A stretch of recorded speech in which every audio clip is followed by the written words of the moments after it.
tablik akbar kita pada malam hari ini ialah damai itu indah menuju Tanjung Jabung Barat Berkah. Hadirin kaum muslimin dan muslimat yang berbahagia, seperti kita ketahui bahwa berkumpulnya kita hari ini merupakan bentuk cinta kita kepada Allah, sehingga dengan semangat yang tertanam dalam hati kita untuk berkumpul di tempat ini pada pelaksanaan tablik akbar, kita kembali memperoleh keberkahan dan ridha dari Allah Subhanahu wa taala. Pelaksanaan ini bertujuan untuk membangun persatuan umat, untuk melakukan komunikasi intelektual, spiritual dan sosial antar sesama, sehingga tujuan agama dan tujuan sosial dapat terwujud dengan baik, yang mana nantinya juga kita berharap akan mendapatkan bekal untuk memperbaiki akhlak melalui ceramah maupun mau'izatul hasanah yang beliau sampaikan. Tentu rasa syukur dan terima kasih serta apresiasi kami yang saya sampaikan kepada seluruh panitia penyelenggara dan seluruh unsur yang terlibat dalam pelaksanaan kegiatan ini, hingga pelaksanaan kegiatan ini berjalan dengan tertib dan lancar. Saya juga berharap partisipasi dan dukungan masyarakat dalam rangka mensukseskan program kerja pemerintah, baik yang bersifat pembangunan fisik maupun pembangunan mental spiritual masyarakat. Semoga Allah Subhanahu wa taala senantiasa memberikan keberkahan dan meridai upaya kita semua, dan kita juga berharap semoga apa yang kita lakukan senantiasa diridai oleh Allah Subhanahu wa taala. Demikian yang dapat kami sampaikan. Atas segala perhatian kami ucapkan terima kasih. Mohon maaf atas segala kekurangan dan kehilafan. Allahul muwaffiq ila aqwamit thariq. Assalamualaikum warahmatullahi wabarakatuh.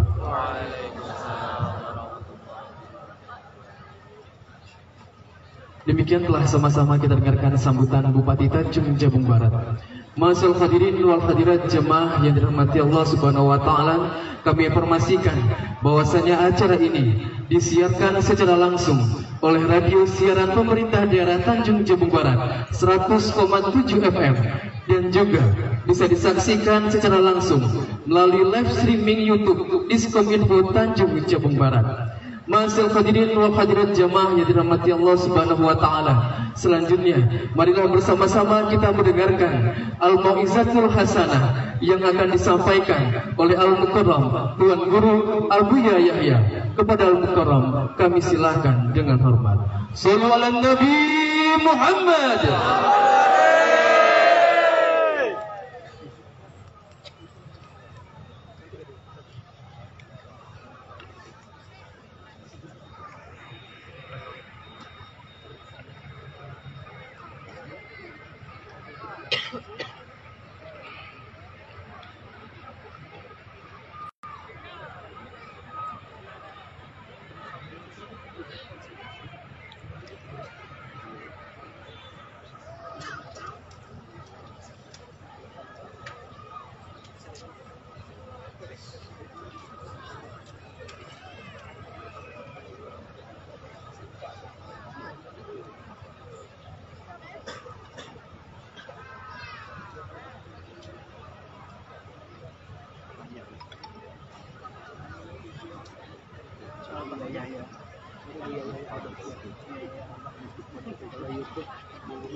Lagi hebat mikirnya itu hidup cat lagi cat lagi cat nanti ganti malam tadi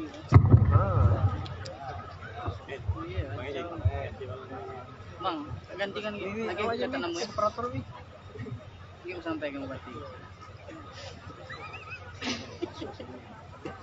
Assalamualaikum warahmatullahi wabarakatuh.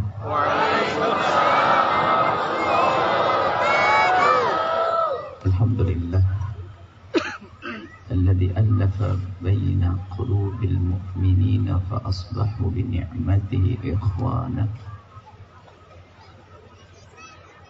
وصلاة الله وسلامه على الرؤوف الرحيم حبيب رب العالمين المبعوث رحمة للعالمين سيدنا محمد الآمين وعلى آله المطهرين وأصحابه الطيبين والتابعين لهم بإحسان إلى يوم الدين. اللهم يا ربنا طهر قلوبنا من النفاق والحقد والكبر والرياء والعجب وحب الدنيا، وجعلنا يا ربنا من المتحابين فيك ومن المتزاورين فيك ومن المتجالسين فيك ومن المتبادلين فيك إنك أنت على كل شيء قدير. اللهم يا ربنا ويا غافر الذنوب اغفر الذنوب ويا مفرج الكروب فرج الكروب ويا ساتر العيوب استر العيوب يا علام الغيوب ببركة الحبيب المحبوب ارزقنا يا ربنا التوبة قبل الموت والشهادة عند الموت والجنة بعد الموت. Amma ba'd. Yang sangat kami cintai, kami muliakan, para perindu kemuliaan, para pecinta baginda Nabi Muhammad sallallahu alaihi wasallam. Semoga seperti Allah memudahkan kita berkumpul malam hari ini, Allah memudahkan kelak kita berkumpul di surga. Di tengah-tengah kita ada baginda Nabi Muhammad sallallahu alaihi wasallam. Dan semoga seperti Allah mempertemukan jasad kita saat ini, Allah mempertemukan hati kita sehingga kita menjadi hamba yang saling mencintai karena Allah. Dari sinilah kunci keindahan dan kebahagiaan yang akan kita bahas. Indah dimulai dari hati. Maka sebelum kita melanjutkan acara ini, kita harus pastikan di majelis semacam ini harus kita pastikan bahwa di antara kita tidak ada benci, di antara kita tidak ada dengki, di antara kita tidak ada prasangka buruk. Dari situlah ilmu akan Allah kirim kepada yang berbicara dan kepada yang mendengar. Kuncinya adalah di hati kita. Kalau hati kita kotor, belajar kepada siapapun kita tidak akan mendapatkan ilmu. Secerdas apapun kita. Ada kisah, ada contoh pada zaman Nabi, ada orang yang sangat cerdas. Dia mendengar langsung hafal. Tidak ada firman Allah yang turun kemudian dia mendengar kecuali dia menghafal. Bisa kita katakan dia hafal Al-Quran. Kalau mendengar sabda Nabi dia langsung menghafal. Akan tapi karena di hatinya tidak ada cinta kepada baginda Nabi, bahkan di hatinya dipenuhi dengan kebencian, kedengkian, maka biarpun dia mendapatkan pemahaman, mendapatkan hafalan ilmu, tapi tidak berguna bagi dia. Bahkan dia menjadi manusia yang paling sengsara di dunia dan di akhirat. Dialah Abu Jahal. Abu Jahal adalah bukan orang bodoh, dia cerdas. Bahkan kalau Nabi menyampaikan pengajian ada di situ. Dia mendengar. Nabi menyampaikan pesan kemuliaan dia mendengar. Cuman karena hatinya ada benci, ada dengki, maka dia tidak bisa mendapatkan ilmu dari baginda Nabi. Sama kita pun juga demikian. Duduk dengan siapapun kalau kita dengan benci dan dengki, kalau itu ahli ilmu maka kita tidak akan mendapatkan ilmu. Tidak akan mendapatkan ilmu. Tapi bahkan sebaliknya, jika mungkin seorang guru itu adalah tidak sealim yang dia duga, tidak sehebat yang ia duga, akan tapi karena ketulusan di dalam batinnya, ketulusan dalam hati yang bersih, ada husnudun, ada cinta, maka Allah akan beri ilmu yang tidak diberikan kepada gurunya. Rubba muballighin aw aminas sami, kata Nabi, alangkah banyaknya murid lebih pintar dari guru karena bersihnya hati seorang murid. Ini kunci. Jadi di antara kita tidak boleh ada kebencian, tidak boleh ada prasangka. Bukan, tidak boleh ada prasangka dari Anda kepada kami dan dari kami kepada Anda sekalipun. Nggak boleh. Bahkan pandangan yang harus kita hadirkan antara pandangan cinta, kasih, sayang, penghormatan. Tidak boleh ada yang merendahkan di antara kita. Yang punya jabatan, yang punya kekayaan, yang punya ilmu, kalau memandang orang lain dengan pandangan rendah, merendahkan, maka dia akan rendah. Dikisahkan pada zaman dahulu disebutkan tentang kisah Majin Bani Israel, tentang seorang yang ahli maksiat pada zaman dulu Bani Israel, dan Abid Bani Israel orang ahli ibadah pada zaman dulu. Dikisahkan bahwa ada seorang ahli ibadah, ibadahnya hebat dan begitu seriusnya di dalam beribadah. Ia ingin beribadah di sebuah tempat yang tidak akan diganggu oleh siapapun, jauh dari hiruk pikuk ke manusia. Dia pergi ke atas bukit. Seorang ahli ibadah, anggap saja kiai atau ustadz di atas bukit. Di sisi lain ada preman pasar. Ini adalah kisah indah untuk preman. Hai preman, dengar kisah indah ini. Hei orang yang bejat, dengan kisah ini. Hei orang yang katanya ahli maksiat, dengar kisah ini kisah indah. Si preman pasar terkenal di pasarnya kalau dia suka membuat gara-gara, ontran-ontran, keributan di pasar. Ibarat yang tidak ada kemaksiatan kecuali dia pernah melakukannya. Di sisi lain ahli ibadah di atas bukit, kerjaannya sholat dan puasa, sholat dan puasa.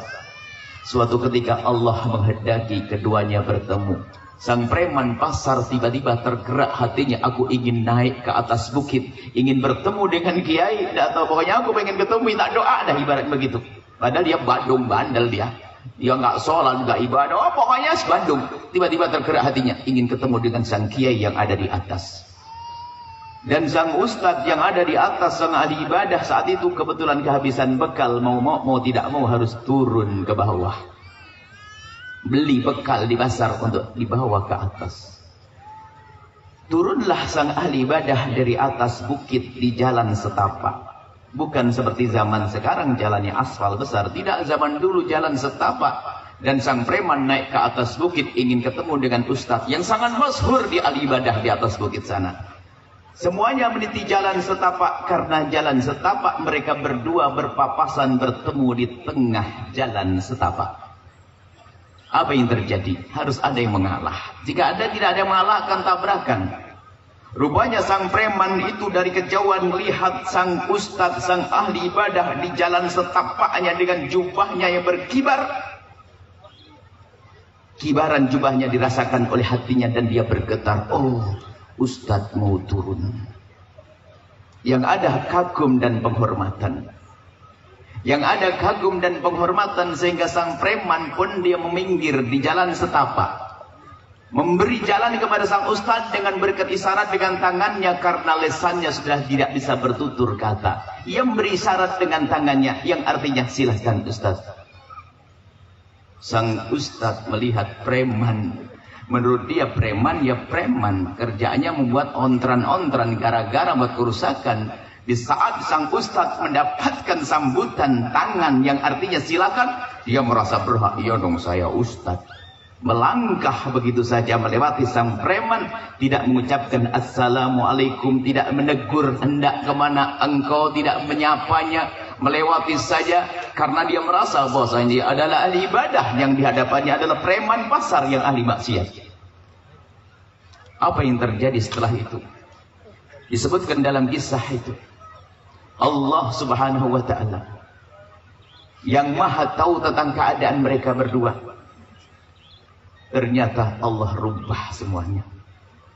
Sang preman pasar di saat dilewati oleh sang ustadz tidak pernah tersinggung hatinya, bahkan dia semakin koreksi diri. Oh, ustadz itu baik benar, dijaga oleh Allah. Tahu saya naik ke atas, kenapa dia turun?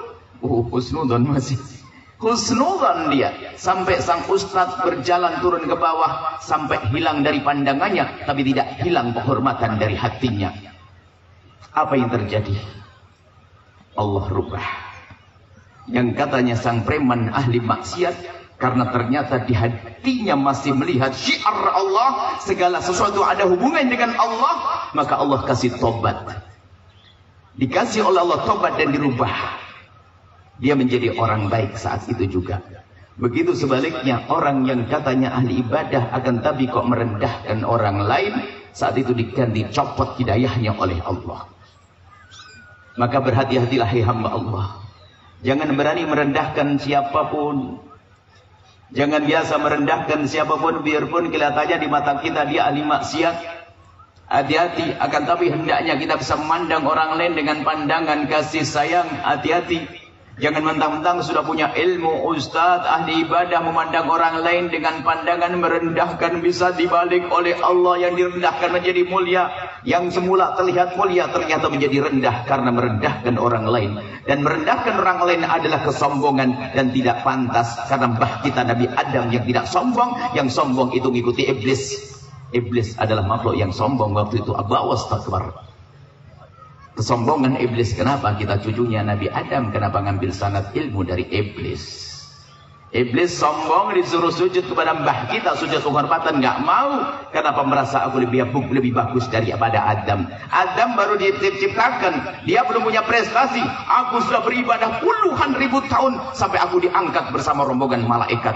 Kok suruh sujud kepada Adam yang baru diciptakan, belum punya prestasi?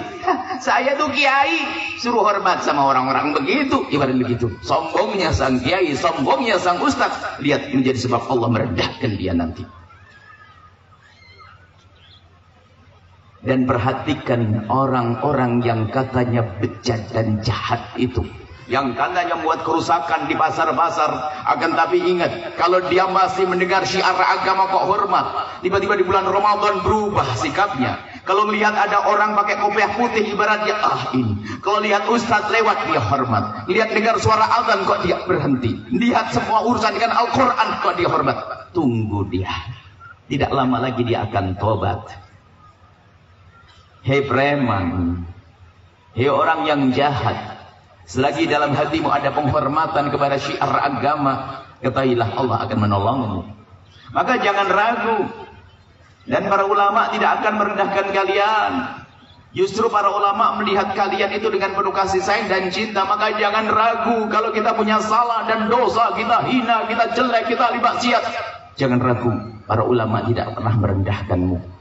Mendekatlah kepada mereka. Sebab ulama Rasulullah yang sejati punya mata namanya Ainur Rahimah. Mata yang memandang umat dengan penuh kasih sayang, bukan dengan pandangan merendahkan.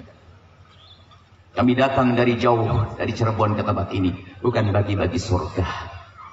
Karena saya tidak punya surga. Tapi kami husnudzon, barangkali surga saya dibawa oleh orang Kuala Tungkal, dibawa oleh orang Tanjung Jabung Barat. Bisa saja surga saya dibawa oleh orang yang di pojok sana. Gara-gara omongan saya, tak tahu yang kemarin berantem sama istrinya jadi tobat lalu masuk surga. Istrinya akan ngomong, ya Allah masukkan ke surga itu Buya itu. Nah, gara-gara itu suami saya baik. Kalau sudah dengar begini pulang masih nggak baik, keterlaluan Anda itu. Semuanya harus baik nanti. Pulang dari tempat ini harus ada perubahan. Ini bukan drama di sini. Kita ingin berbenah, hijrah. Kita ingin berbuat perubahan yang sudah indah semakin indah. Baik, ini mukadimahnya. Bahwasanya di antara kita tidak boleh saling merendahkan. Kita sering sombong dengan kebaikan kita. Kita sering sombong dengan ibadah kita. Merendahkan orang lain bukan umat, bukan akhlak Rasulullah sallallahu alaihi wasallam. Sebuah contoh mungkin kita suatu ketika habis pulang pengajian yang seperti ini. Kemudian kita lewat, nggak tahu alun-alun atau terminal atau tempat-tempat yang biasa di situ mangkal wanita-wanita yang diuji oleh Allah dengan kehinaan, pakai baju setengah badan. Setiap ada mobil berlalu dia melambaikan, mengajak berzina dan mengajak kehinaan. Anda yang tadi di majelis sempat menangis, mengucurkan air mata karena mungkin terpesona, terenyuh mendengar seruan Ustaz. Anda naik mobil bersama teman-teman, lalu melihat wanita yang seperti itu di alun-alun atau di stasiun atau di terminal. Apa yang ada di hati Anda? Kira-kira apa yang ada di hati Anda? Mungkin karena Anda tadi bisa nangis di majlis, atau mungkin Anda ahli puasa Senin Kamis sudah 20 tahun, atau mungkin Anda ahli tahajud, atau Anda mungkin sudah bisa baca sholawat ribuan kali, kemudian melihat orang semacam itu.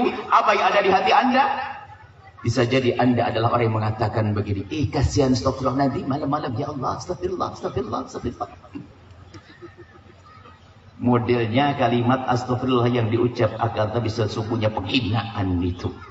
Kita pengen tahu siapa di antara kita di saat melihat orang yang semacam itu, yang kita duga dia akan mengajak berzina atau bermaksiat. Lalu kita melihat orang semacam itu, kemudian wajah kita menunduk tanpa kita sadari, menitikkan air mata. Kemudian kita menengadahkan tangan dan mengatakan, ya Allah, ampuni dia, jaga dia, berikan petunjuk ya Allah. Siapa yang seperti itu? Kita sering sombong dengan ibadah kita. Kita mirip iblis. Sudah merasa hebat, merasa mau ustaz, merasa ahli ibadah. Setiap melihat orang maksiat seolah-olah ahli neraka dia. Oh, bukan begitu. Akan tapi mata Nabi adalah mata penuh kasih dan sayang, mata cinta. Siapa di antara kita jujur? Kita sering mati hati. Kelihatannya matanya melek, pikirannya kelihatannya cerdas karena dia ngerti hukum fikih. Kita ingin tahu siapa di antara kita di saat kita melewati tetangga kita, yang tahu tetangga kita laki-laki yang seger, bugar, laki-laki sehat, kemudian dia tidak sholat Jumat. Kita ingin tahu apakah Anda orang yang di saat melihat itu kemudian Anda menangis atau menitikkan air mata, atau Anda gempur setiap malam dengan panjatan doa, ya Allah, itu tetanggaku jarang sholat Jumat, ya Allah, berikan bimbingan dan petunjuk. Apakah Anda orang semacam ini? Atau Anda orang cuek, gak pernah peduli? Atau bahkan Anda orang yang merendahkannya, yang tidak peduli? La yu'minu ahadukum hatta yuhibba li akhihi ma yuhibbu li nafsihi. Yang tidak peduli, imannya diragukan. Yang merendahkan, kropos telah tanggal keimanannya. Karena apa? Bagaimana seseorang merendahkan umat Nabi Muhammad SAW. Ini harus jadi bahan renungan untuk kita. Saya teringat seorang guru mulia, Syekh Muhammad Said Ramadan Al-Bauti. Kalau beliau menyampaikan pesan ceramah indah, begitu indahnya dan rapinya, bisa langsung ditulis jadi buku. Dia mensyarah hikam segitu banyak, mirip yang diomongkan dengan yang ditulis. Kalau ceramah enak, kata beliau apa? Di saat ceramahku enak dan mudah didengar oleh orang, aku yakin, aku husnudzon bahwasanya di sana ada kekasih Allah. Yang mungkin kekasih Allah itu adalah dia orangnya lemah pemahamannya. Sehingga karena Allah sayang kepada orang itu, Allah mengiring lisanku agar bertutur kata yang mudah dipahami oleh dia. Karena Allah sayang kepada dia. Nggak pernah dia mengatakan, aku bisa, aku hebat, aku punya kelebihan. Tidak. Tapi madhab iblisi ini gampang mengatakan, oh, siapa dulu saya? Wong saya kok. Siapa dulu saya kok. Ketahuilah, itu adalah ana. Kalimat iblis, ana khairun minhu. Yang sudah mengatakan aku adalah iblis. Madhabnya madhab iblisi. Kita punya madhab abawi, mbah Nabi Adam. Kalau melakukan kesalahan sadar dan tobat. Kalau melakukan sesuatu yang dianggap atau ditegur oleh Allah karena menisbatkan salah pada Nabi Adam, nggak boleh.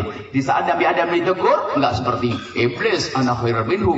Nabi Adam ditegur oleh Allah langsung, Rabbana zalamna anfusana wa illam taghfir lana wa tarhamna lanakunanna minal khasirin. Itu mbah kita. Makanya kalau kita salah diingatkan sama orang, jangan kayak iblis. Kadang-kadang kita diingatkan nggak terima. Kesombongan yang menguasai kita. Baik, itu mukaddimah, belum ceramah. Harus ada kesepakatan di antara kita bahwa di antara kita tidak boleh ada benci. Harus ada saling cinta. Kalau saya menyampaikan dengan cinta, Allah akan beri ilmu di hati saya. Yang mendengar dengan cinta pun akan Allah beri ilmu yang mungkin tidak saya miliki saat itu. Karena apa? Dia langsung dengan Allah Subhanahu wa ta'ala. Ini yang harus kita hadirkan. Gak ada yang saling merendahkan di sini. Siapa yang paling mulia di antara kita? Yang paling mulia adalah yang paling tulus di antara yang duduk di tempat ini. Bukan jaminan ustadznya yang ngomong ini lalu paling mulia di hadapan Allah. Tidak. Cuman kita semua berlomba-lomba dong. Kita berlomba, kita pengen paling mulia, tapi tidak boleh mengatakan aku yang paling mulia. Bisa saja ternyata yang paling tulus, yang paling ujung sana berdiri sana, punya asam urat masih berdiri lagi, mau duduk bingung. Masya Allah. Nah ini Masya Allah. Ada yang berdiri sabar, banyak pahala. Nanti biar bubar, nunggu aja situ biar tambah lagi pahalanya. Subhanallah, ini istimewa. Ini adalah awal-awal. Harus ada kesepakatan begini. Kalau pengajian nggak ada kesepakatan ini, nggak ada gunanya. Saya prasangka buruk kepada Anda. Ada orang prasangka buruk kepada siapa? Dasar waktu, dasar orang gunung, dasar orang laut. Wah itu Ustaz terkait dasar-dasaran. Apaan Ustaz itu? Kalau ada orang nggak paham itu, jangan salahkan dia, salahkan omonganmu ya Ustaz. Mungkin omonganmu nggak jelas, kamu sendiri mungkin juga nggak paham. Nggak kok nyalahin jamaah, ini kan problem. Makanya kalau ternyata ini ada Pak Bupati, para masyayikh, Pak ini, Pak Polres, Pak Dandim. Kalau ada jamaah yang nggak paham, jangan salahkan dia, salahkan saya. Datang jauh-jauh nggak ngomong fasih. Jadi ini adalah dasar pertama kita untuk mengadakan pertemuan. Kemudian, bagaimana kita mewujudkan keindahan? Keindahan di dalam hati. Pastikan bahwasanya ya, Anda mengerti mana indah. Anda harus bisa membayangkan apa sih yang nggak indah itu. Apakah orang nggak punya duit itu pasti nggak indah? Apakah orang punya duit pasti tenang hatinya? Ada contoh. Ada orang kaya raya punya intan emas permata, kalau di rumahnya di rumahnya. Punya teman larat nggak punya apa-apa. Jelas saja nggak punya di rumahnya. Ya, di rumah nggak punya apa-apa, rumah kecil kosong nggak ada isinya. Perabotnya ada gelas kotak, pokoknya panci satu. Yang satu temennya itu kaya raya, ada intan permata dan sebagainya. Pergi ke kota sebelah. Pokoknya dengar kabar gembira bahwasanya di kotanya ada perampokan yang sudah jalan. Yang punya duit, yang nggak punya duit. Yang nggak punya duit, apa biarin perampok ambil apa kalau sudah. Yang punya duit pusing enggak. Jadi duit itu kadang juga bikin gelisah, tapi juga bikin senang hati. Nah, tapi hati itu senang itu bukan karena duit. Tapi duit bisa menjadi senang hati. Di saat benar cara mengambilnya, cara menggunakannya. Intinya bahasanya kesenangan di dalam hati. Kita menemukan orang kaya raya, ternyata hidupnya susah. Sampai dia depresi mau bunuh diri. Ada. Dan kita menemukan di kampung-kampung seorang petani yang sangat sederhana hidupnya, gaji sehari untuk makan sehari. Ketemu istrinya cerewet, ngomong yang nggak habis-habis, ada aja begitu riangnya. Ngomongnya tuh apa gitu, apa gitu, nggak ada ribut dia. Keindahan di dalam hati, hamba Allah. Maka dari itu kita malam ini kita mencoba menata hati kita. Apa yang menjadikan kita tidak indah dengan pasangan kita? Di rumah kita coba. Apa yang menjadikan kita tidak indah dengan pasangan kita? Ketidakindahan ini tidak serta-merta. Tidak serta-merta. Karena diam-diam di hati kita muncul prasangka, ketidaknyamanan, kebencian, dendam. Itulah yang menjadikan hati tidak senang. Kalau hati senang, lihat. Coba orang cerdas. Kalau hati baik, Anda hatinya baik, amin, semuanya baik. Ngelihat tetangga bangun rumah, kemudian beli mobil, senengnya luar biasa beli mobil. Ya Allah, tetanggaku beli mobil. Oh, waktu di starter mobilnya keluar bau solar, katanya bau wangi. Oh, tetangga seneng dilus-lus mobil tetangga. Enak itu orang, seneng nggak pakai duit dia, nggak usah beli mobil tapi ikut seneng. Tetangganya bangun rumah bangga, oh ya Allah, tiada ulah keluar duit. Tapi tetangganya yang sebelah lagi lihat si pendengki itu, lihat tetangganya beli mobil langsung mukanya merah norak. Padahal mulai kemarin dia pengen mobil merah, cuman giliran mobilnya dibeli sama tetangga jadi norak. Dibuka pintunya, keluar bau harum, katanya bikin pusing. Gak taunya sudah begitu bangun rumah lagi. Waduh, tambah sesek dia. Dia cara macam-macam. Dari kekotoran hati membuat dia bermaksiat, dosa, ngomongin, gunjing, menfitnah kadang. Tahu enggak kau? Dia tuh bisa beli mobil dari mana? Wah, kalau ngomong serius banget. Tahu enggak? Korupsi. Karena dia pejabat. Maka langsung bilang korupsi, nggak ada dalil, nggak ada hujah. Dia langsung aja pokoknya ngiri. Katanya tetangga sebelahnya juga kaya raya, beli mobil, bingung dia. Apa ya bilang korupsi? Dia nggak pejabat. Oh. Tahu enggak kenapa? Dari mana dia punya banyak duit? Punya tuyul. Ada lagi. Pernah dengar cerita di kampung orang punya tuyul? Itu karena orang hasut cerita itu. Nggak pengen lihat tetangganya senang. Itulah lihat tersiksaannya orang punya hati dengki. Hati dendam. Orang punya dendam, Masya Allah, dendam itu karena di hati bisa, kalau baik sama seseorang nggak bisa lama. Makanya kalau sudah di luar kita sering buat permusuhan, jangan dianggap di rumah dia bisa mesra. Karena hati yang rusak. Kalau kita sudah biasa damai dengan damai, hati damai, mudah damai dengan siapapun. Orang punya dendam, benci, oh capek hidupnya. Oh bayangin, nggak usah beneran ini. Anda bayangin orang dendam.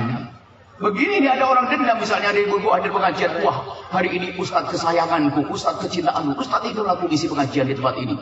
Tak tahu yang nggak dapat tempat dia, gara-gara terlambat datang, bingung toleh kiri toleh kanan, mau berdiri nggak kuat dia, mau duduk, aduh nggak ada tempat duduk yang enak, toleh kiri toleh kanan.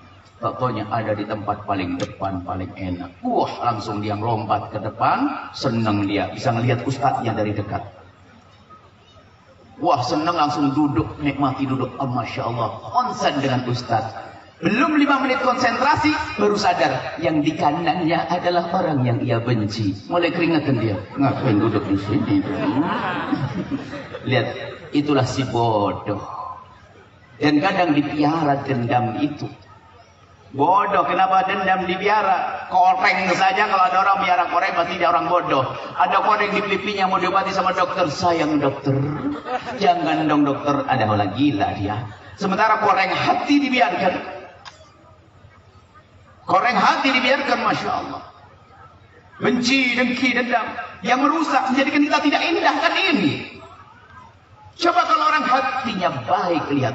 Indah dan senangnya bukan di saat dia mendapatkannya saja, bahkan di saat dia bisa memberi pun ada kesenangan yang luar biasa ada pada dirinya. Pangkat.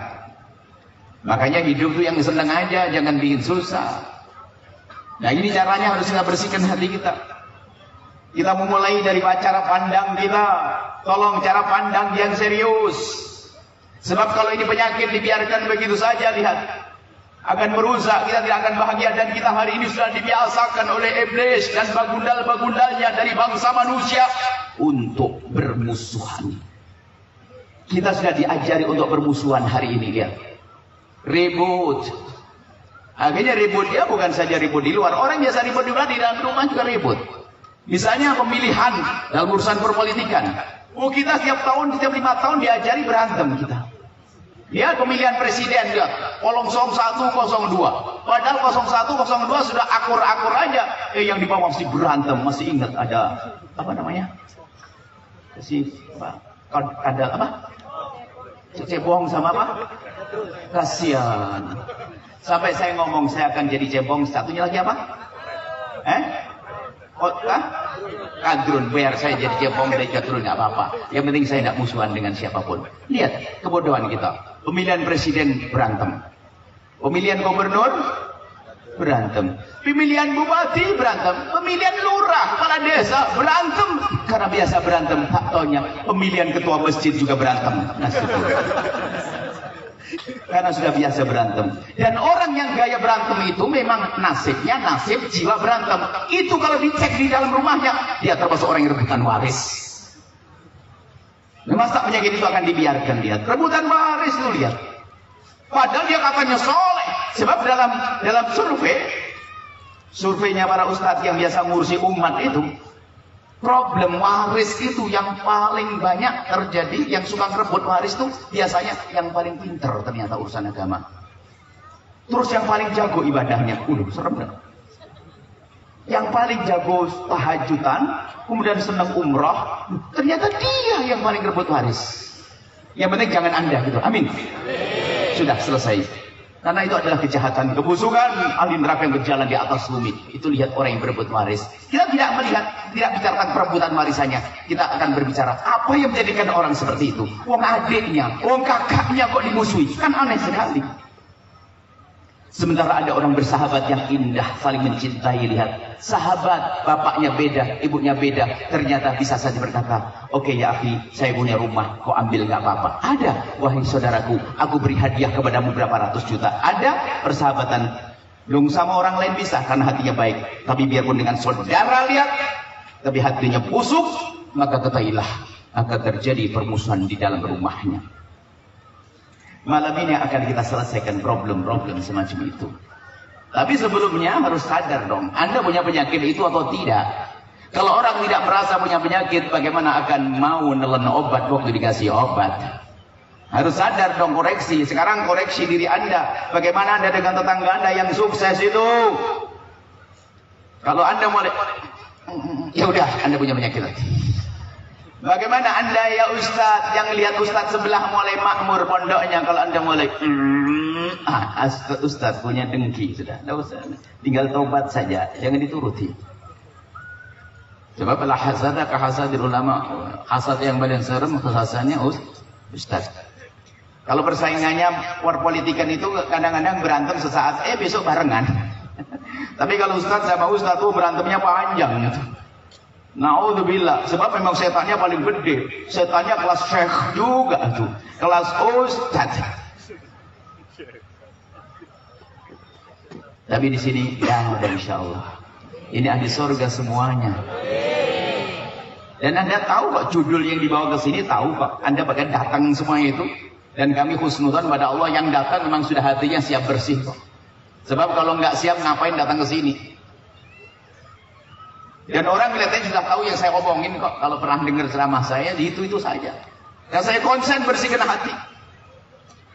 Bagaimana kita tidak mendendam kepada siapapun, tidak. Kita punya dendam, iya manusia kok. Akan tetapi kehebatan para kekasih Allah adalah dia bisa memerangi hawa nafsunya. Bukan kita tidak punya dendam. Bukan kita tidak punya marah. Punya marah, tapi dia justru melakukan kebalikannya. Marah tidak membalas dendam. Itulah para kekasih Allah disebutkan dalam Al-Quran. Dia orang dibuat marah. Dikisahkan bubar marah, tapi orang marah itu adalah yang hebat adalah di saat marah. Orang pasti punya marah. Yang nggak punya marah kayaknya bukan orang, patung namanya itu. Marah itu ada. Yang nggak punya marah cacat juga dia. Sebab marah itu menjadikan orang punya keberanian untuk jihad, untuk berperang, itu marah. Tapi marah yang tepat. Nah, disebutkan dalam Al-Quran, kita bisa saja marah loh ya. Jangan dianggap orang hebat itu lalu tidak marah. Disebutkan bahwasanya ahli surga, wasari ila maghfiratin min rabbikum wa jannatin 'arduha as-samawati wal ardu 'iddat lil muttaqin. Lihat, surga untuk orang yang bertakwa itu, surga itu disiapkan oleh Allah untuk orang bertakwa. Ternyata disebut orang bertakwa yang ahli surga itu gimana? Bukan orang yang gak pernah marah, bukan. Di antara dalam ayat disebutkan wal kadhibinal ghaidha. Dia punya marah, kemudian menahan amarahnya. Coba. Wal kadhiminal ghaidha. Menahan amarahnya. Dia mau ledak, Allah tidak. Itu adikku, itu saudaraku, itu umat Nabi. Tidak. Wal kadhiminal ghaidha. Menahan amarah.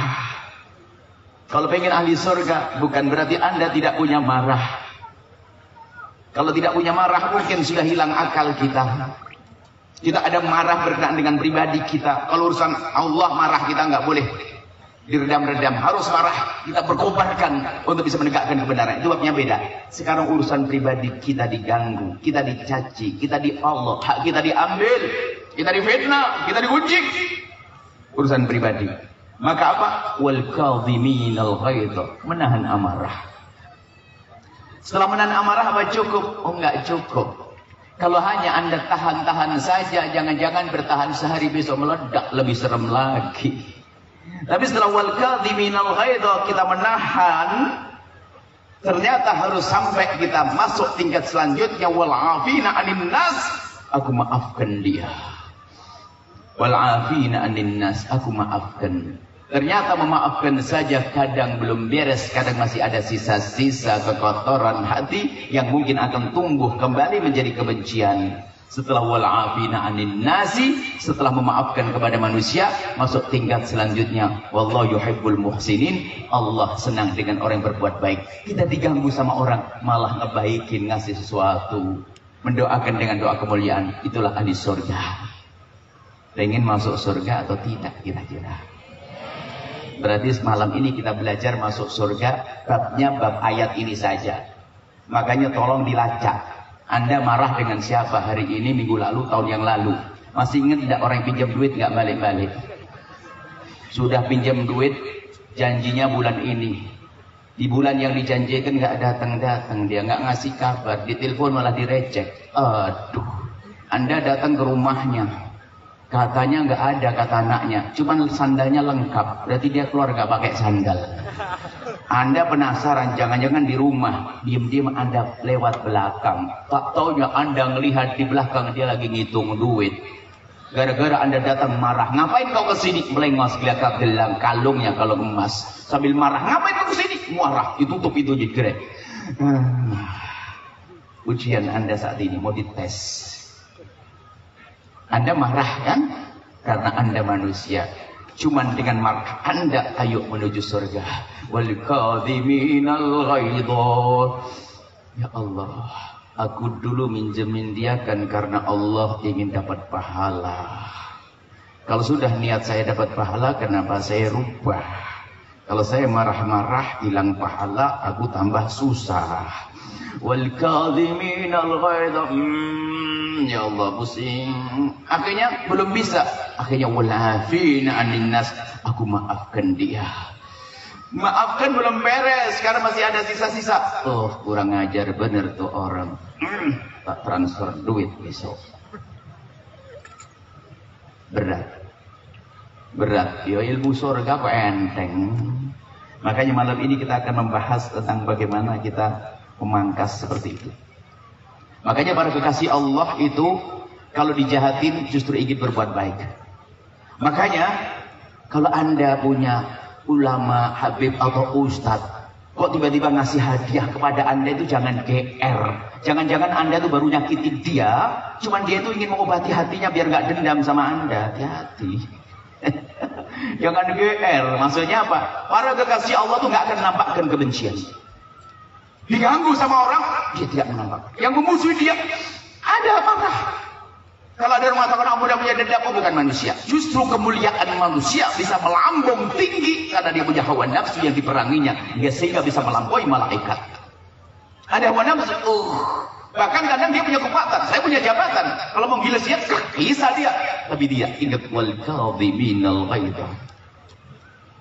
Tapi ini ilmu berat. Kita mulai dari mana? Kalau tadi kami contohkan muhsinin berbuat baik, bisa saja berbuat baik dengan memberikan uang dan sebagainya. Cuma kita mulai malam ini berbuat baik yang ringan saja.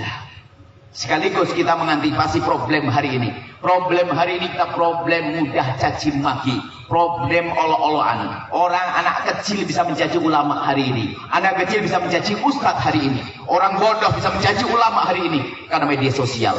Lihat komentar video gak cocok langsung komentar. Biasa orang hari ini berkata-kata kotor, baik dengan lesannya atau dengan tangannya. Hari ini sudah biasa. Suatu ketika saya coba mengetes, coba lihat, coba kita cari video yang paling bagus kalimatnya. Satu orang kalimatnya indah, gak ada masalah. Coba dilihat di komentar, ada yang mencaci dan mengolok. Memang manusia sudah biasa diajak berantem. Ya gara-gara tadi pemilihan umum yang salah caranya. Pilihan gubernur berantem. Makanya saya juga ada pesan politik kok kepada para calon-calon tim-tim sukses. Saya sering guyon, hei tim sukses. Anda ini tulus atau tidak tulus? Oh tulus karena Allah. Benar nih, kalau tulus karena Allah nggak dikasih jabatan loh ya, diem dia. Oh berarti Anda tidak tulus. Ya gimana Bu ya? Sudah ada. Ini ngaku tidak tulus. Cuman nggak tulus tapi yang benar. Gimana Bu yang nggak tulus yang benar? Sudah begini.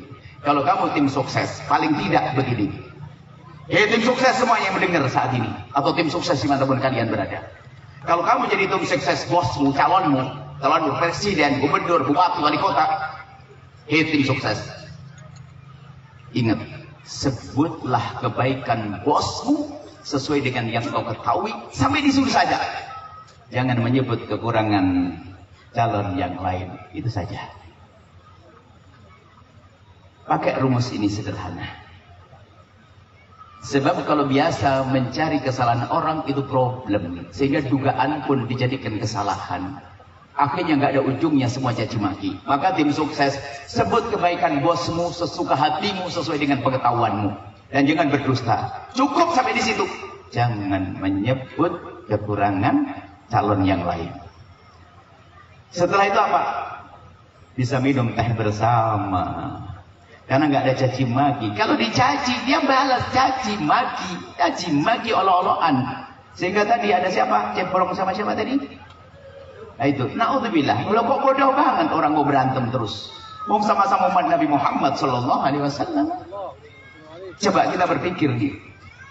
Nah ini kita sudah biasa seperti itu bermusuhan. Nah sekarang kita harus punya bagaimana, apa langkah kita untuk membersihkan itu semuanya. Anda sadar ini bahaya pada kita saat ini.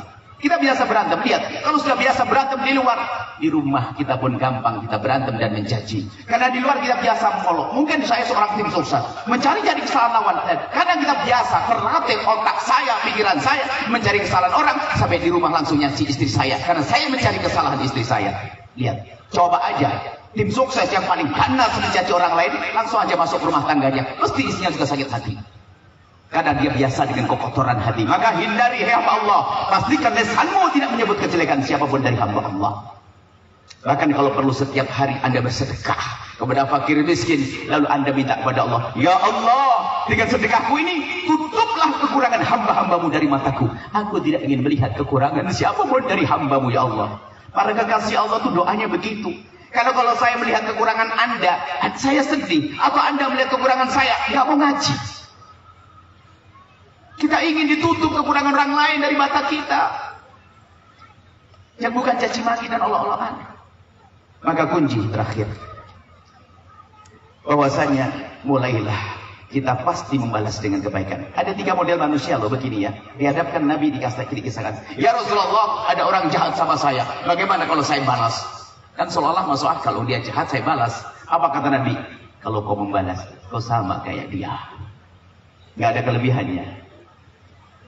Satu lagi, ada orang berbuat baik, saya balas dengan kebaikan, gimana? Ya, orang berbuat baik harus dong, itu membiasa. Yang hebat bagaimana? Yang hebat adalah ada orang yang jahil jahat kepadamu, kau balas dengan kebaikan. Itu baru. Ada orang mencaci kita, oh, akan saya balas dengan kebaikan. Dan itu berlatih. Ilmu berat. Tapi sebetulnya tidak berat kalau kita selesai nanti. Pelajarannya sampai tuntas, insya Allah ringan. Jangan khawatir. Anda merasa berat, nanti akan ringan di ujungnya. Mula-mula pastikan Anda, pokoknya hari ini, Anda pastikan kalau Anda punya, Anda cari setelah itu. Siapa yang punya perasaan dengan Anda? Tetangga, mungkin mantan istri, mantan suami. Ayo, yang punya mantan-mantanan itu. Jangan sampai anak jadikan ahli neraka. Sebab kadang seorang istri begitu marahnya dengan mantan suami, anaknya racuni. Tahu nak kamu, ayahmu dulu dari dulu masuk sampai anak yang benci ayahnya. Hei mantan istri, sejahat apapun mantan suamimu, jangan kau jadikan anakmu ahli neraka dengan membenci bapaknya. Kalau anakmu tahu kejahatan ayahnya, justru engkau wahai istri yang solehah, kau kuatkan hatinya. Iya sayang, ayahmu kepleset seperti itu. Ingat, jangan kau benci dia. Ingat, kalau kamu sukses nanti, kau harus jaga ayahmu ya. Ingat, begitu bukan. Kau tidak dari dulu, nak, waktu kamu di kandungan, macam-macam. Bro, kemana-mana kisahnya. Sama seorang suami kadang begitu. Tahu tidak, ibumu dulu tuh, ditanamkan kebencian. Termasuk diantaranya, mohon maaf, ini ada kecerdasan. Mohon maaf. Kadang seorang ibu menjadikan anaknya pembenci. Contoh, seorang laki-laki punya istri, meninggal dunia. Dan dia punya anak. Lalu menikah lagi. Dengan istri yang kedua punya anak. Karena ini istri yang busuk, anaknya diajari benci kepada abangnya yang seayah. Dan alangkah banyaknya ibu kayak itu. Itu kadang apalagi madu, mohon maaf. Urusan poligami jangan bikin main-main. Jangan laki-laki main-main poligami. Jangan istri gampang bikin ngomong, jangan poligami. Biarkan poligami karena syariat. Kadang ada orang sok ini, laki-laki dikit-dikit poligami, main-main poligami. Jangan rendahkan poligami, hai kaum laki-laki. Dan kaum wanita jangan dikit-dikit, abang jangan. Biasa saja. Karena tanggung jawab poligami adalah berat. Kaum laki-laki, saya ngomong, misalnya yang berpoligami, seorang suami punya istri satu, punya anak dua, istri yang kedua punya anak dua. Buat ini kadang-kadang grup-grupan. Istri yang pertama ngajari anaknya agar benci kepada saudaranya. Tertanam kebencian. Kamu jangan sana, jangan ketemu dia. Manggil anaknya, anak tirinya, jangan ketemu dia, nggak boleh. Sehingga anaknya tumbuh dengan kebencian. Sukses bersama iblis, sehingga setiap ketemu orang gampang benci dan dengki. Tapi seorang ibu yang solehah, anakku sayang, ayahmu memang menikah, atau anakku sayang, memang abangmu, ibunya beda dengan kamu. Ibunya sudah meninggal, kamu harus semakin sayang kepada dia ya sayangnya. Ibunya sudah meninggal, itu abangmu loh ya, karena ayahnya sama dengan kamu. Umi tidak ridho kalau kamu musuhan dengan dia. Biarpun ibunya beda, kamu harus semakin sayang. Itu baru ibu sukses. Bukan ngajari permusuhan. Dan sebetulnya kita ingin membuat banyak contoh. Karena model-model kisah kebencian itu model-model. Ada yang rebutan waris gak beres-beres. Oh, waris itu ada setannya. Bukan urusan duitnya yang banyak, tetapi setannya yang gede. Kadang si fakir nyungsep itu rebutan dikerobek sama meja patah kaki. Yang penting masuk neraka. Bahkan kalau rebutan waris gak pandang apa itu orang bodoh atau orang pinter. Kiai meninggal dunia, punya anak dua jadi ustadz muda, rebutan kantin pondok. Ini ada. Permasalahannya hati yang rusak. Cuman sudah dibilang waktunya tinggal 5 menit. Saya tidak bisa pusing ini bagian. Kalau mau marah, marah ke dia ini. Dia sudah ngasih kabar, Buya 5 menit lagi. Belum tuntas. Kalau belum tuntas ganjel di hati. Mohon maaf saya tambah sedikit. Kalau belum tuntas nih. Jadi lihat, biasakan. Pokoknya sekarang Anda cari siapa yang Anda pernah marah dengan dia. Sekarang baru kita praktek ilmu. Pastikan Anda bisa doakan dia. Sudahlah, Anda kalau ngasih duit mungkin Anda termasuk golongan orang pelit. Tidak usah pakai duit dulu, tapi pakai doa. Pastikan kalau Anda punya masalah tadi, orang pinjam duit nggak balik-balik lagi, atau mantan suami tadi, mantan istri tadi, atau saudara yang rebut waris Anda, ancam nanti malam ya. Nanti malam Anda sholat ngambil air wudhu yang khusyuk, sholat 2 rakaat lalu mengadakan tangan, ya Allah, itu orang kurang ajar banget kepadaku ya Allah, ampuni dia ya Allah, tambahkan rezekinya ya Allah, berikan segala kebaikan ya Allah. Mulailah dengan cara semacam ini. Berat atau mudah, Bu? Berat. Memang berat, Bu. Ada yang mudah tadi, ngomong mudah, pasti Anda bohong. Ini berat. Kalau ngomong gampang, jadi nggak serius ya. Bayangin, orang pinjam duit nggak balik-balik, nyaci maki Anda. Lalu Anda doain, oh, nggak gampang. Yang ngomong gampang nggak bisa sembuh. Ini berat. Ustadz pun juga berat, semuanya berat. Karena apa? Umum pangkat tinggi. Waliullah itu bukan orang yang disanjung-sanjung karena banyak ibadahnya, banyak sholatnya. Bukan. Tapi yang datang kepada Allah dengan qalbun salim. Hatinya dibebaskan dari benci dan dengki serta dendam. Itulah qalbun salim. Salamatus sudur. Hatinya bersih. Kita pengen jadi wali. Biarpun nggak pakai jubah, nggak pakai imamah. Biarpun mungkin Anda setiap hari hitung duit. Kebanyakan duit. Tapi ternyata Anda waliullah yang punya hati bersih tadi. Bagaimana ini? Oh berat, apa ilmunya ilmu berat begini. Saya ilmu yang ringan-ringan deh, ini berat. Saya orang kurang ajar sama saya, harus saya doain. Dia kurang ajar banget. Tidak bisa. Oke. Memang itu pelajaran berat. Saya menggambarkan proses ini adalah seperti ada dokter di sini, proses operasi berat. Operasi berat. Anda tahu ini proses operasi berat. Operasi berat itu nggak begitu mudah, nggak mudah langsung dibedel. Ibu yang operasi sesar langsung ada yang berani oleh Bu Dokter, sudahlah saya itu orangnya kuat berani, sudah langsung dirobek aja. Nggak bisa, harus pakai obat bius. Nah, sekarang akan kami kasih obat bius. Tolong jangan kedip Anda. Anda kedip obat biusnya hilang. HP-nya taruh dulu. Ini obat bius paling penting ini. Kalau Anda menelan obat bius ini, lihat. Anda bersihkan hati Anda begitu mudah. Telan obat bius ini. Anda akan dibius, dicas, baru nanti siap dioperasi. Kalau belum dalam tempat bius, bingung. Kurang ajar banget dia. Ngambil waris saya dan doain doa yang baik. Pinjam duit kepada Anda. Sekarang tenang obat bius. Kalau sudah masuk, serap, obat bius Anda lihat. Begitu mudahnya Anda mendoakan orang lain dengan doa kebaikan. Obat biusnya lihat. Dosisnya pas. Karena yang membuat obat ini adalah baginda Nabi Muhammad SAW. Ingat sabda Nabi. Ma min abdin muslimin yad'u li akhir muslimin ala dhahril ghaibi ila wa qala al malaku walaka bimithlin. Tidak ada seorang yang mendoakan orang lain, yang orang itu tidak ada di hadapannya. Para ulama menjelaskannya, tidak ada di hadapannya dua model. Memang dia nggak ada di hadapannya karena jauh, atau tidak ada di hadapannya karena dia lagi tidak akur, tidak akrab, tidak baikan dengan dia. Kalau ada orang mendoakan orang mukmin, orang lain yang tidak ada di hadapannya, malaikat mendoakan, malaikat serempak mendoakan, walaka bimitrin, kamu mendapatkan sama seperti yang kau panjatkan. Nah, ini para ulama memahamkan bahwasanya ini loh doa yang sangat dikabul. Ada doa yang sangat dikabul oleh Allah tapi sangat dilupakan oleh hamba Allah, yaitu doa dengan cara mendoakan orang lain. Ada sebagian pengen berdoa nanti nunggu mau umrah dulu. Kapan umrahmu? Semoga bisa umrah dengan cepat semuanya. Tapi ngapain nunggu umrah? Ada doa yang sangat mudah dikabul oleh Allah adalah dengan cara mendoakan orang-orang yang bermasalah dengan kita. Atau orang yang tidak ada di hadapan kita. Kalau kita mendoakan orang yang tidak di hadapan kita itu lebih tulus.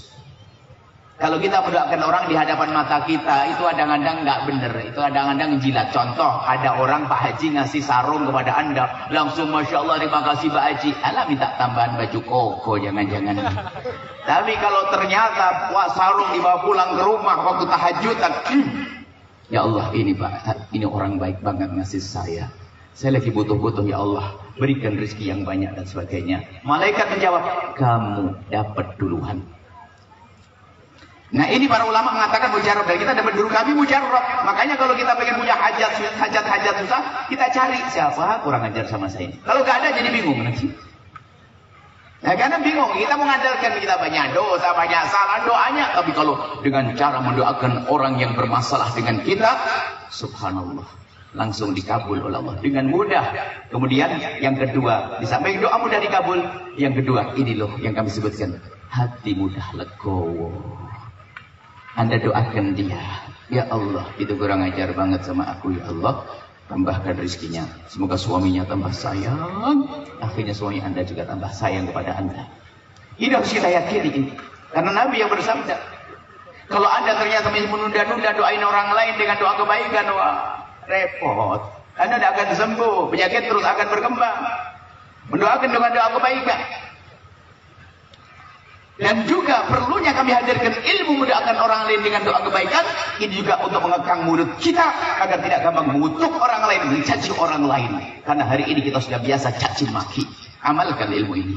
Pastikan Anda tidak mencaci siapapun. Pastikan Anda tidak mengolok siapapun. Tahun ini kita akan tahun damai. Dan kita akan jadi jurnawi di negeri ini. Jangan menyebarkan permusuhan. Biarpun Anda seorang ustaz, pastikan yang Anda ucapkan tidak menjadikan orang bermusuhan. Saya tadi ngomong sama Pak Dandim sama Pak Polres. Tugas yang menjamin keamanan bukan tugas Pak Kapolres sama bukan Polres kepolisian sama tentara saja. Tapi Ustadz punya tugas penting. Jangan mengucapkan kalimat yang bikin orang bermusuhan. Kita harus waspada. Sok membela agama misalnya. Sok saya menegakkan kebenaran misalnya. Tapi kalau nyakiti orang lain. Apakah Nabi mengajarkan semacam misalnya? Tapi ingat jangan suudon kepada orang. Ini adalah untuk diri Anda sendiri. Jangan nyalain orang. Kita ingin belajar membersihkan hati masing-masing hati kita. Jelas. Jadi Anda bisa mendoakan orang lain insya Allah hari ini. Sudah mulai reda ya. Anda punya hajat. Yang punya utang angkat tangan. Malu. Padahal kalau Anda tangan langsung bebas nanti. Yang punya masalah dengan keluarganya, doain orang lain. Pokoknya Anda doain dengan doa kebaikan. Pastikan pulang dari tempat ini Anda bisa. Kemudian saya kasih pungkasan obat nyerinya. Kayaknya harus pakai obat nyeri setelah dioperasi. Karena masih sakit. Habis operasi sesar, nyeri ya, gerak. Batuk aja sakit kan? Batuknya ditahan. Nah, biar gak sakit habis operasinya. Yang pernah ngerasa operasi pasti ngomong, saya pernah operasi begini dikit-dikit. Operasi dikit aja yang begitu. Bukan sesar, masa sesar. Bukan. Jadi saya kasih obat nyeri biar Anda plong betul dengan umat Nabi Muhammad. Ingat suatu ketika nanti Anda akan dibangkitkan di padang mahsyar. Tanpa terkecuali Anda akan dibangkitkan di padang mahsyar. Hei yang di sana, hei yang di sini akan dibangkitkan di padang mahsyar. Dan Anda tahu bagaimana keadaan padang mahsyar. Padang mahsyar mengerikan, menakutkan. Orang munafik, orang-orang kafir di padang mahsyar merasakan panas yang dahsyat. Sampai mereka berkata, ya Allah, keluarkan kami dari padang mahsyar biarpun harus masuk neraka jahanam. Dia tidak mengerti kalau neraka jahanam lebih pedih lagi. Cuman karena begitu dahsyatnya padang mahsyar, mereka ngomong seperti itu.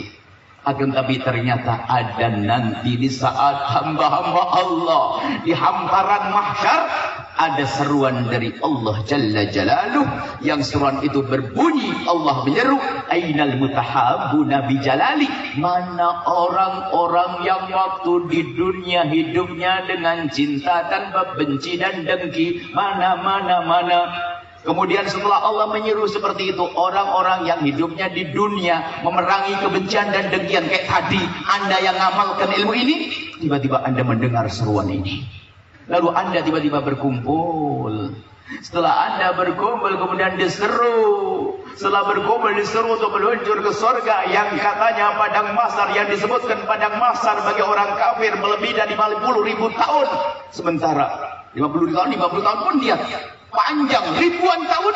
Akan tapi bagi Anda yang hari ini sadar akan ilmu kemuliaan ini, yang sadar ilmu cinta ini, yang sadar ilmu damai ini, ternyata orang-orang itu tiba-tiba berkumpul, kemudian diseru oleh Allah, meluncurlah engkau ke surga. Dikatakan yang padang mahsyar katanya waktunya panjang. Bagi orang-orang seperti Anda, ma bainal dhuhri wal asri, ternyata seperti kilat antara waktu zuhur dengan asar. Saya bayangkan setelah itu, saya jadi pendendam di dunia. Anda pernah dengar orang kalau lagi marah, demi Allah aku tidak rela, tak tuntut nanti di akhirat. Ada enggak? Kalau itu calon mantu Anda, batalin. Kalau itu calon mantu Anda, batalin langsung. Bahaya punya mantu kayak begitu. Wah serem banget. Calon suami batal. Calon istri, wah serem berdendam begitu. Ngapain dinikahi? Mau dendam, demi Allah aku tidak rela, tak tuntut nanti di akhirat. Waduh serem banget tuh orang. Dan di akhirat memang kita boleh menuntut. Sampai ayam jago yang zalim dengan ayam jago yang lainnya diizinkan Allah dibangkitkan untuk menuntut. Dan kita pun diizinkan. Bayangin saya, Yahya tuntut ke orang yang pernah kurang ajar kepadamu. Dan kau dulu ingin menuntut, diizinkan saya nuntut. Hei kau nyakiti aku dulu. Hei. Setelah selesai, saya noleh. Loh, rombongan tadi sudah menuju ke surga. Saya ketinggalan.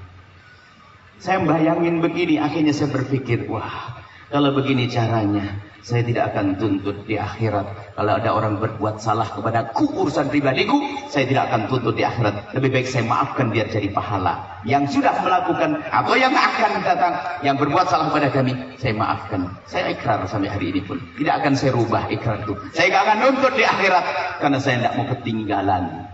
Ketinggalan di padang mahsyar nggak enak. Orang pada masuk surga berkilat karena menendam. Di dunia sudah nggak enak, di akhirat juga ketinggalan. Anda mau ketinggalan di akhirat? Yakin? Sudah, obat anti nyerinya sudah selesai. Tinggal sekarang pulang ke rumah masing-masing, ambil kertas, catat siapa orang-orang yang kurang ajar kepada kita. Tapi tulisannya yang baik, jangan dibilang begitu. Bilangnya ya ini orang-orang cintai, orang-orang aku sayangi gitu. Setiap malam Anda gempur dengan panjatan doa ya Allah. Makanya Ustadz sering doain Ustadz yang lain. Ustadz sama Ustadz ini. Pedagang doain pedagang yang lain. Calon ini doain calon yang lain. So, calon dengan calon musuhnya calon. Ustadz dengan Ustadz. Kemudian ya itu biasa. Beres insya Allah. Berat. Masih berat kira-kira? Kalau sudah dikasih obat bius, kemudian dikasih obat nyeri, kok masih Anda belum bisa? Ternyata masih berat, sederhana. Langsung Anda ambil cermin. Langsung ambil cermin. Kemudian setelah Anda melihat cermin, lalu Anda katakan, hei Abu Jahal, kau ini susah diajak baik. Belum beres juga? Nggak tahu saya. Adakah yang lebih jahat dari Abu Jahal? Selesai insya Allah. Ilmu kita hari ini ilmu serius. Bukan sekedar kumpul-kumpul. Anda pulang yang punya urusan warisan beresin sebelum Anda mati dalam keadaan punya kezaliman kepada saudara. Semoga panjang umur semuanya. Yang punya permasalahan harus segera diberesin. Baik. Jadi saja yang bisa kami ucapkan. Masya Allah kami ucapkan kepada semua yang ikut andil dalam mensukseskan acara ini, mobil khusus Bapak Bupati. Dan kami seru juga. Kami tadi bincang-bincang dengan Bapak Bupati bahwa kami punya program dari Jambi ingin buat sekolah, program pendidikan pondok pesantren. Akan tapi, dan kami ajak semuanya untuk bergabung. Tapi dengan catatan, yang pertama, bagi siapapun yang sudah punya ikatan dengan guru-guru dan ustadz-ustadz, awas. Jangan meninggalkan gurumu lalu pergi kepada kami. Dan kami tidak akan terima, karena orang seperti itu adalah pengkhianat. Saya tidak akan mau orang semacam itu. Ingat, kami ingin buat program di sini. Tapi ingat, yang sudah punya ikatan dengan guru, Anda harus makin erat dengan guru Anda. Dengan kami bab bonus saja. Kami ingin buat pondok pesantren. Kami rindu barangkali ada punya tanah berapa hektar. Saya ingin bangun gedung di atasnya. Nah, tapi bagi yang sudah punya ikatan dengan guru, maka segera bergegaslah, bergabung. Semakin erat, bahkan kalau perlu, Anda menyambung antara guru Anda dengan kami. Yang pertama. Yang kedua, saya bisik kepada Pak Bupati. Saya ingin buat program. Tapi program kali ini istimewa. Tidak ada hubungannya dengan harta uang pemerintah. Saya sampaikan beliau. Kalau ada pejabat bergabung dengan kami tidak ada sangkut pautnya dengan pemerintah. Jangan diambilkan dari duit negara. Tapi kami rindu yang dari kocek Anda, agar Anda yang selamat, Anda mulia. Jadi pesantren kita tidak ada hubungannya. Apakah harta pemerintah haram? Oh tidak.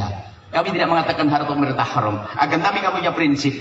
Kita itu, kalaupun kita tidak bisa membantu pemerintah, paling tidak jangan ngambil barang apa harta pemerintah. Maka termasuk sekolah-sekolah formal kita juga kita upayakan agar kita tidak mengambil dana pos dan sebagainya, ya dipakai yang lainnya. Maka biar tahu bahasanya, alhamdulillah kita di beberapa tempat ada bupati, wali kota nyambut. Tapi ingat, yang saya rindu dari kocek Anda, kocek Pak Bupati, kocek Anda, bukan dari duit negara. Itu prinsip kami. Kenapa? Kami yang rindu Anda yang masuk surga, Anda yang selamat, Anda yang sukses. Jelas? Kami cinta semuanya. Kami cinta Pak Bupati, Pak Kapolres, ada Pak Dandim ada di sini, hebat. Kemudian ada guru-guru, masyayikh yang ada di sini semuanya, tidak kami sebut satu-satu, masya Allah. Dari sebab beliau syekh kita, guru kita, beliau muridnya Syekh Yasin Padani, banyak ulama di sini. Tapi ingat, yang sudah punya guru, Anda jangan putus dengan guru Anda. Kami tidak mengajari orang berkhianat. Insya Allah ini saja bisa kami hadirkan. Kemudian kami undang dari jauh. Jauh itu di saat tidak ada niat, biarpun tetangga samping rumah, kalau sudah nggak ada niat, jadi jauh nggak nyampe-nyampe. Tapi biarpun jauhnya jarak, tapi kalau hatinya semangat akan nyampe. Kami undang Anda untuk bisa menghadiri Maulid Akbar tahunan. Jadi Maulid Akbar sekaligus silaturahmi nasional di Al-Bahjah, Center Al-Bahjah Pusat. Sebab Al-Bahjah dari mana-mana, ada Bahjah di Tulungagung, Blitar, Pekanbaru, Bengkalis, ada di pusat ini Maulid Akbar. Setiap Ahad Rabiul Awal pertama. Silakan Anda ingin datang ke sana, bismillah, untuk berbondong-bondong bersama di sana. Untuk mengadakan Maulid Akbar di sana. Kemudian juga ada program-program yang lainnya. Ada Al-Bahjah punya program. Kami juga rindu untuk membuat stasiun radio. Tapi ada radio juga Masya Allah yang meleleh kita. Dan kita rindu ingin punya stasiun radio di setiap kota. Alhamdulillah radio Al-Bahjah sudah banyak. Ada di Aceh ada berapa, ada di Batam sampai ke Singapura sana, ada di Pekanbaru, ada di Banjarmasin, ada stasiun radio, ada di Bogor, ada di banyak stasiun radio. Kita juga pengen kalau ada stasiun radio, kita bisa merindukan kita beli atau bagaimana menghadiri stasiun radio, bukan abal-abal yang resmi dong. Ada di sini di Tanjung Jabung Barat, di Kuala Tungkal. Kita ingin Indonesia Radio. Untuk televisi alhamdulillah sudah ada Al-Bahjah TV, kita dengan beberapa satelit akhirnya sudah bisa mengcover, bisa menjangkau seluruh Nusantara, bahkan bisa di luar negeri. Kita ada di Al-Bahjah TV. Ini pun juga disiarkan di Al-Bahjah TV. Anda sudah waktunya berhijrah. Bukankah ini tahun baru hijriah? Harus Anda hijrah. Tontonan di rumah Anda harus berubah. Masa hadir ngaji sampai di rumah, tontonannya masih saja itu. Sudah ada Al-Bahjah TV, kenapa Anda tidak hijrah pada Al-Bahjah TV? Yang penting nanti, kalau saya ditanya oleh malaikat, dia bertanya, hei Yahya, kau banyak ceramah, tapi kau tidak pernah, tapi bagaimana umat sesat dengan televisi? Kita tadi ngomong, wahai malaikat, saya sudah buat televisi, cuman mereka aja nggak mau dengar televisi. Tinggal gitu saja, urusan Anda sendiri. Sudah ada Al-Bahjah TV, semangat. Apa itu? Oh, ada buku, kita ada beberapa karya tulis, ada buku-buku yang tidak tahu di mana, standnya di sana. Maksud kami adalah agar kita semakin erat. Anda tidak cukup bertemu saat ini, bertemu di sini, bertemu di buku kami, bertemu di media kami, bertemu di hati, bertemu dalam panjatan doa. InsyaAllah ini saja. Bismillahirrahmanirrahim. Alhamdulillahirrahmanirrahim. Allahumma salli ala habibina Sayyidina Muhammad wa Sayyidina Muhammad. Allahumma ya Allah ya Rahman ya Rahim. Pandang kami dengan kasih sayang dan cinta dari-Mu ya Allah. Kami mohon wahai yang maha kasih. Mereka datang ke tempat ini karena hati mereka yang baik. Jaga hati mereka ya Allah. Jaga hati mereka ya Allah. Muliakan mereka dalam diri mereka, muliakan di keluarga mereka. Ya Allah, mereka datang dari tempat yang berbeda-beda ya Allah.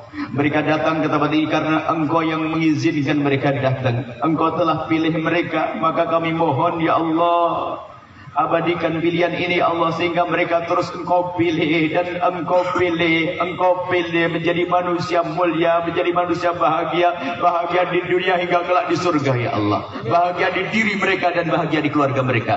Dan kami mohon ya Allah, ampuni orang tua kami dan guru-guru kami, berikan kasih sayang-Mu kepada mereka ya Allah. Dan kami mohon ya Allah, ya Rahman wahai Zat yang maha kasih ya Allah, seperti Engkau pertemukan jasad kami saat ini, pertemukan hati kami dalam cinta karena-Mu ya Allah. Kami ingin hidup kami indah dengan cinta, maka kami mohon ya Allah, jika ada orang berbuat salah kepada kami, zalim pada kami, aniaya pada kami, menfitnah kami, menggunjing kami ya Allah, berprasangka buruk kepada kami mohon ya Allah, jangan hukum dia ya Allah, ampuni dia ya Allah, berikan kesadaran ya Allah. Dan kami mohon ya Allah, jangan hukum dia karena berbuat salah kepada kami. Kami tidak rela kalau ada orang masuk neraka karena berbuat salah kepada kami ya Allah. Dan kami mohon ya Allah, ganti dengan cinta. Dan kami mohon ya Allah, jika ada di antara yang hadir, yang mendengar suara ini, yang menyaksikan acara ini, jika ada di antara mereka yang tersinggung perasaannya, tersakiti hatinya oleh kalimat kami mohon ya Allah, ganti dengan kebahagiaan ya Allah, ganti dengan kemuliaan ya Allah, dan lapangkan hatinya agar maafkan kami dan maafkan kami, ampuni kami ya Allah. Ya Allah, kami ingin hidup indah dalam cinta karena-Mu ya Allah. Kami tidak ingin hidup dengan permusuhan ya Allah. Jauhkan kami ya Allah dari memutus tali persaudaraan karena rebutan waris ya Allah. Yang saat ini yang sangat banyak orang berebut waris. Berebut waris adalah ahli neraka yang berjalan di atas bumi. Maka kami mohon ya Allah, jika ada di antara yang hadir, jika kakak adik dengan atau saudara dengan saudara yang saat ini berebut waris, kami mohon berkat majelis mulia ya Allah, lembutkan hati mereka yang semula bermusuhan dengan saudara, jadikan malam ini adalah mereka berdamai, saling mencintai, sehingga mereka tidak akan berbuat zalim kepada saudaranya. Kami mohon ya Allah, ya Allah, ya Allah, jauhkan kami dari sebab percecokan dan perselisihan. Jaga negeri ini ya Allah, jauhkan negeri ini dari pertumpahan darah. Dan kami mohon, pilih kami untuk menjadi juru damai di negeri ini ya Allah. Pilih kami untuk menjadi juru damai, yang damai dalam diri kami, damai di keluarga kami, damai di masyarakat kami, damai di negeri ini, damai di dunia, hingga kelak di surga bersama kekasih-Mu Nabi Muhammad ya Allah. Dan kami mohon ya Allah, wujudkan keindahan dalam rumah tangga kami ya Allah, suami istri yang saling mencintai karena-Mu. Maka kami mohon ya Allah, tambahkan kecintaan di hati kami kepada pasangan kami. Tambahkan kecintaan kami kepada pasangan kami ya Allah. Jangan Kau kurangi sedikit pun dari cinta itu ya Allah. Karena kami takut dengan berkurangnya cinta lalu berkurang pengabdian kami ya Allah. Dengan kurangnya cinta kami kurang sabar. Kami tidak ingin ada kurang cinta di hati kami. Cinta hanya dari-Mu. Engkau memberi cinta wahai Zat yang maha agung. Maka kami mohon, Kuatkan kecintaan kami kepada pasangan kami dan cukupkan kami dengan yang halal darimu hingga kami tidak melirik kepada yang haram. Yang belum menikah, ya Allah, mudahkan mereka untuk mendapatkan pasangan orang-orang mulia yang kau muliakan, yang menjadi sebab mereka mulia di dunia dan di akhirat. Dan kami mohon, ya Allah, jauhkan kami dari sebab-sebab kehinaan, jauhkan kami dari minuman keras, jauhkan kami dari meninggalkan salat. Maka kami mohon, ya Allah, jika ada yang ada di kiri kanan tempat ini, di kota ini, ada hamba-Mu yang sering meninggalkan salat, kami mohon, ya Allah, sungguh kami mencintai mereka. Ampuni mereka dan jadikan mereka ahli salat, ya Allah. Yang sering meninggalkan salat, ampuni dan jadikan ahli salat. Yang mendengar suara ini, jadikan ahli salat. Yang pernah minuman keras, ya Allah, hentikan, ya Allah, dan ampuni dia, ya Allah. Kami tidak rela jika ada di kota ini ada orang masuk neraka karena minuman keras. Dan jauhkan kami, ya Allah, dari makan riba. Jauhkan kami, ya Allah, dari zina yang busuk, hina dan kau hinakan itu, ya Allah. Zina yang hina itu, ya Allah. Begitu mudahnya hari ini orang terpeleset dalam zina. Akan tapi, ya Allah, jika seorang hamba sudah kau lindungi, tidak akan terjerumus dalam zina. Maka jaga kami semua, ya Allah. Jauhkan kami dari zina yang hina dan kau hinakan itu, ya Allah. Maka kami mohon, ya Allah, jika ada di antara mereka ada hamba-Mu yang pernah terpeleset dalam hina dan busuknya zina, kami mohon, ya Allah, malam ini juga bencikan kepada zina, ya Allah. Bencikan kepada zina, ya Allah. Rindukan untuk taubat. Ampuni dosanya. Tutup aibnya di dunia, hingga di dunia tidak terhinakan, dan tutup aibnya di akhirat, sehingga di akhirat tidak hukum lagi. Dan kami mohon, ya Allah, jauhkan kami dari menggunjing berzina, ya Allah. Jauhkan kami dari menggunjing berzina, ya Allah. Dan kami mohon jaga mata kami dari melihat yang haram. Dari inilah kerusakan hati kami, rusaknya syahwat kami. Maka kami mohon jaga mata kami, ya Allah, yang telah melihat yang kau haramkan, ya Allah. Sungguh, ya Allah, dengan dosa-dosa itu sudah cukup jika Engkau ingin menghancurkan mata kami. Tapi kami mohon jangan hancurkan mata kami. Jaga mata kami. Ampuni dosa mata kami dengan dosa yang itu, ya Allah. Dosa yang itu, ya Allah, Engkau maha tahu dosa kami. Ampuni, ya Allah. Kami takut menghadap-Mu dengan dosa-dosa, ya Allah. Kami takut menghadap-Mu dengan maksiat, ya Allah. Engkau maha pengampun dan Engkau maha kasih. Pandang kami dengan kasih sayang-Mu. Dan kami mohon, ya Allah, ampuni orang tua kami dan guru-guru kami. Berikan kasih sayang-Mu kepada mereka. Dan kami mohon, ya Allah, yang jualan, yang siapapun yang menghantarkan, sopir, yang nyupir taksi, kendaraan, semuanya, kami mohon, selagi mereka ikut ada hubungannya dengan acara mulia ini, muliakan mereka, ya Allah. Yang sempit rezeki, lapangkan dengan rezeki yang halal penuh berkah. Yang sakit, sembuhkan. Yang punya hutang, mudahkan kami dalam bayar hutang-hutang kami, ya Allah. Dan kami mohon, ya Allah, pemimpin-pemimpin kami, ya Allah, jika mereka sudah baik, tambahkan kebaikannya, ya Allah. Jika mereka tidak baik, berikan bimbingan dan hidayah-Mu, ya Allah. Engkau maha tahu, ya Allah. Pemimpin-pemimpin kami, ya Allah, jika mereka tidak baik, jadikan mereka berikan hidayah. Yang sudah baik, tambahkan kebaikannya. Dan kirimkan kepada kami pemimpin-pemimpin yang cinta kepada kekasih-Mu Nabi Muhammad. Engkau sungguh maha kuasa dan kami lemah. Kami tidak mampu dan memilih, akan tapi Engkau yang maha tahu. Kami mohon, ya Allah, jadikan kami pendukung kemuliaan, ya Allah. Pendukung keindahan, ya Allah. Pendukung, ya Allah, kasih sayang, ya Allah. Dan kami mohon, ya Allah, yang punya hutang, mudahkan dalam bayar hutang, ya Allah. Yang sakit, sembuhkan, ya Allah. Yang sakit, sembuhkan, ya Allah. Yang sakit, sembuhkan, ya Allah. Yang sakit, sembuhkan, ya Allah. Anak-anak kami, jaga mereka, ya Allah. Kami ingat detik ini, saat ini anak-anak kami. Jadikan anak-anak kami ahli surga, ya Allah. Anak kami yang itu, ya Allah. Anak kami yang nomor 1. Anak kami yang nomor 2. Anak kami yang nomor 3. Anak kami yang nomor 4. Anak kami yang nomor 5. Anak kami yang nomor 6. Anak kami yang nomor 7.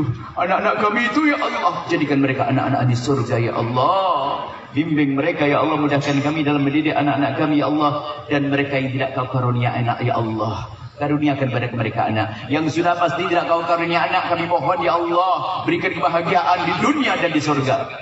Dan kami mohon, ya Allah, berikan kepada semua yang telah berjuang bersama kami, ikut andil dalam kemuliaan bersama kami saat ini. Berikan pada mereka segala kebaikan di dunia dan di akhirat. Dan kirimkan kepada kami hamba-Mu yang tulus ahli surga yang bisa berjuang bersama kami. Dan kami mohon jadikan kami bersama mereka. Jangan tinggalkan kami. Dan kami mohon ya Allah, makmurkan majlis pesantren para ustaz-ustaz, para habaib yang ada di kiri kanan tempat ini. Makmurkan ya Allah. Jadikan murid mereka adalah murid-murid yang kelak akan menjadi juru-juru dakwah yang sesungguhnya. Ulama-ulama kekasih Nabi Muhammad. Berikan kepada mereka ketulusan. Dan jadikan kami dengan mereka hamba yang saling mencintai karenamu. Jauhkan kami dari fitnah dan kebencian. Kami ingin hidup dengan cinta. Panjangkan umur kami semua dalam ketaatan serta sehat walafiat. Berikan pada kami semua husnul khotimah. Mati dalam keadaan iman. Dan kami mohon ya Allah, jadikanlah ucapan kami di akhir hayat kami kelak. Saat Engkau hendak mencabut nyawa kami ingin saat itu ya Allah, hati dan lidah kami mampu mengucapkan kalimat agung dan mulia. La ilaha illallah Sayyidina Muhammad Rasulullah. La ilaha illallah Sayyidina Muhammad Rasulullah. La ilaha illallah Sayyidina Muhammad Rasulullah sallallahu alaihi wasallam. Rabbana atina fid dunya hasanah wa fil akhirati hasanah wa qina adzabannar. Wa sallallahu ala sayyidina Muhammadin wa ala alihi wasallam. Walhamdulillahirabbil alamin. Al-Fatihah.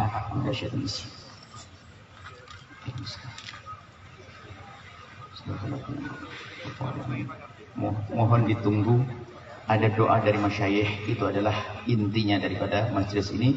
Insyaallah nanti akan dibacakan doa oleh para masyayikh. Assalamualaikum warahmatullahi wabarakatuh. Ma'asyarul hadirin wa hadirat jamaah yang dirahmati Allah Subhanahu wa taala. Demikianlah sama-sama kita dengarkan Al-Mau'izatul Hasanah yang telah disampaikan oleh Al-Mukarram Tuan Guru Abu Yahya. Mudah-mudahan apa yang telah disampaikan Buya tadi dapat kita bermanfaat untuk kita amalkan dalam kehidupan sehari-hari. Amin ya rabbal alamin. Acara selanjutnya mohon tetap bertahan kepada jemaah. Kita akan berdoa bersama. Dan untuk pemimpin pembacaan doa, kami mohon kesediaan kepada Al-Mukarram Tuan Guru Kiai Haji Hasan Basri. Kepada Al-Mukarram Tuan Guru, kami silahkan dengan hormat.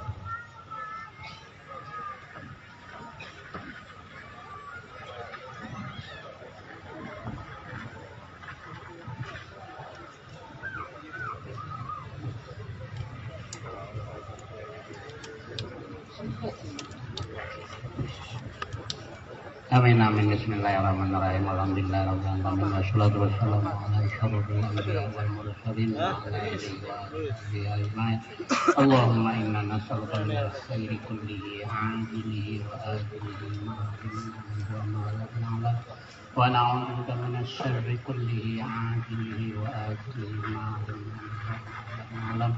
Allahumma inna nas'aluka al-jannata wa ma qarraba ilaiha min qawlin wa 'amalin wa na'udzubika minan nari wa ma qarraba ilaiha min qawlin wa 'amalin wa Allahumma inna nas'aluka min khairin ma sa'alaka min 'abdika wa nabiyyika Muhammadin sallallahu alaihi wasallam wa na'udzubika mimma sta'alaka min 'abdika wa nabiyyika Muhammadin sallallahu alaihi wasallam.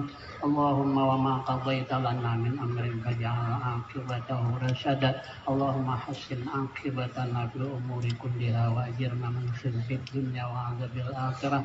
Allahumma anqilna min dhillil ma'siyati ila 'idit ta'ah wa min al-ghaflati ila al-yaqظah min al-dhulumati ila an-nur. Rabbana atina fid dunya hasanah wa fil akhirati hasanah wa qina adzabannar. Sallallahu ala sayyidina Muhammadin wa ala alihi wasallam. Walhamdulillahi rabbil alamin. Taqabbalallahu minkum. Selanjutnya ada penyerahan souvenir dari Bapak Bupati Tanjung Jabung Barat.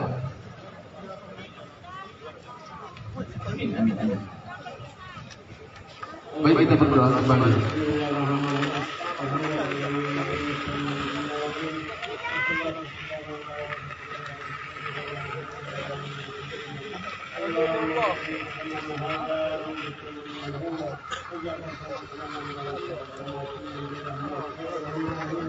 اللهم اجعلنا مما سمعنا وقال واتبعنا سنه برحمتك ورحمة الرحمن. اللهم اغفرنا ولا تمرنا من شبابنا لخير وبشارة واهدنا ولهم سبل السلام فانه لا هادي لك من الكرم. اللهم وفقنا ولا تمرنا وشبابنا لخير وبشارة واهدنا ولهم سبل السلام برحمتك ورحمة الرحمن. ربنا تقبل منا انك انت السميع العليم وتب علينا انك انت التواب الرحيم. ربنا آتنا في الدنيا حسنة وفي الآخرة حسنة وقنا عذاب النار وصلى الله على سيدنا محمد النبي الأمي وعلى آله وصحبه وسلم والحمد لله رب العالمين. الفاتح.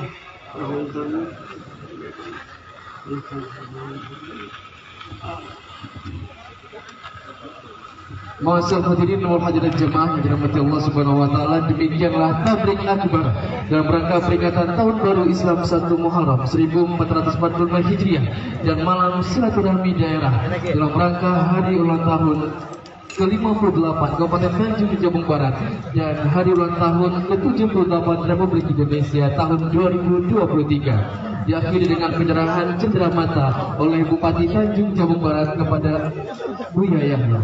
Kami silakan kepada Bapak Bupati bersama Abuya untuk dapat berdiri. Kita laksanakan penyerahan simbolis cenderamata khas oleh-oleh Tanjung Jabung Barat.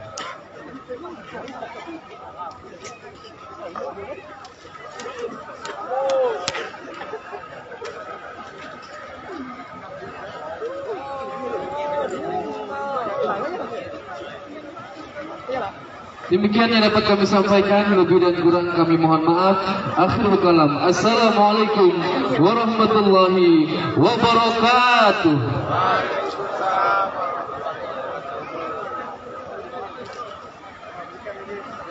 Assalamualaikum ya Yahya.